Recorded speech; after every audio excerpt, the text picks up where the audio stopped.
आधुनिक चीन बनाने वाले माओ ताउम्र राष्ट्रपति रहे। शी जिनपिंग उन्हीं के नक्शे कदम पर चल रहे हैं। माओ की तरह जिनपिंग भी आजीवन चीन के सुप्रीम लीडर बने रहना चाहते हैं। माओ की तरह ही दूसरे मुल्कों पर मिलिट्री ताकत आजमाना चाहते हैं। चीन के 42 देशों को कर्ज के दलदल में धकेलने के पीछे की क्या वजह है?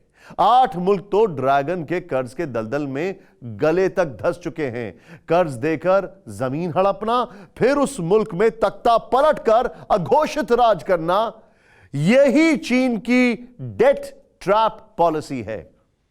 चीन छोटे छोटे मुल्कों को किस तरह फंसाता है, टेलीसीरीज के इस एपिसोड में देखिए। दुर्जन, अ ग्रोइंग अनीज।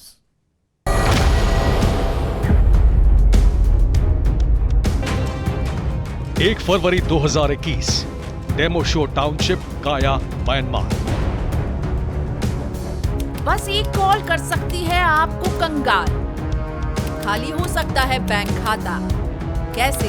देखिए मेरे साथ, जागते रहो सिर्फ मनी 9 पर। अभी डाउनलोड करें। सेना की बख्तरबंद गाड़ियां काया राज्य के डेमोसो टाउनशिप में दाखिल हुई। फ्लैग मार्च के बाद हाईटेक हथियारों से बारूद बरसने लगा।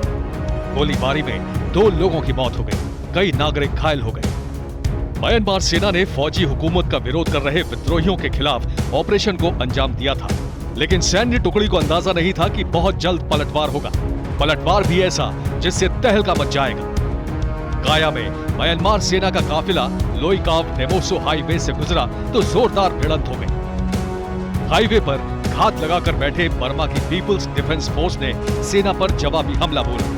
हाईवे पर भयानक एनकाउंटर हुआ। ऑटोमेटिक मशीन गन, हथगोले और मोर्टार फटने लगे। भीषण गोलाबारी के बीच म्यांमार की सैन्य टुकड़ी में हाहाकार मच गया।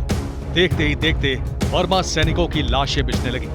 विद्रोही सेना ने इस हमले में सेना के 23 जवानों को मौत के घाट उतार दिया।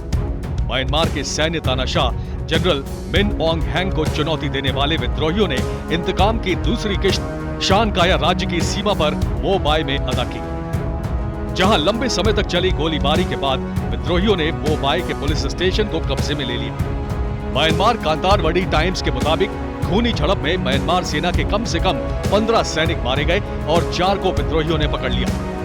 इस गोलीबारी के बाद विद्रोहियों ने थाने को फूंक डाला। ये सब तब हुआ जब जनरल मिंग ने लोकतंत्र बहाली की टाइमलाइन फिक्स कर दी थी। 1 फरवरी 2021 को सैन्य तख्ता पलट करने वाले जनरल ने 12 से 18 महीने के भीतर म्यांमार में नागरिक शासन लाने का वादा किया था, लेकिन लोकतंत्र बहाली के आंदोलन को कुचलने के लिए जनरल मिंग ने हर हथकंडा आजमाया। दुनिया में इस आर्मी चीफ की तुलना ऐसे शख्स के रूप में होती है जिसे जल्लाद कहा जाता है। ये यूनाइटेड नेशन में भी युद्ध अपराध का आरोपी है। मासूमों पर जुल्म, रोहिंग्याओं को दर दर की ठोकरें खाने पर मजबूर करने वाला सुप्रीम कमांडर कब्जाधारी चीन के लिए म्यांमार को नीलाम करने पर तुला है। उधर लोकतंत्र की लड़ाई लड़ने वाली लीडर ऑंग सान सू की का जीना मुहाल कर रखा है।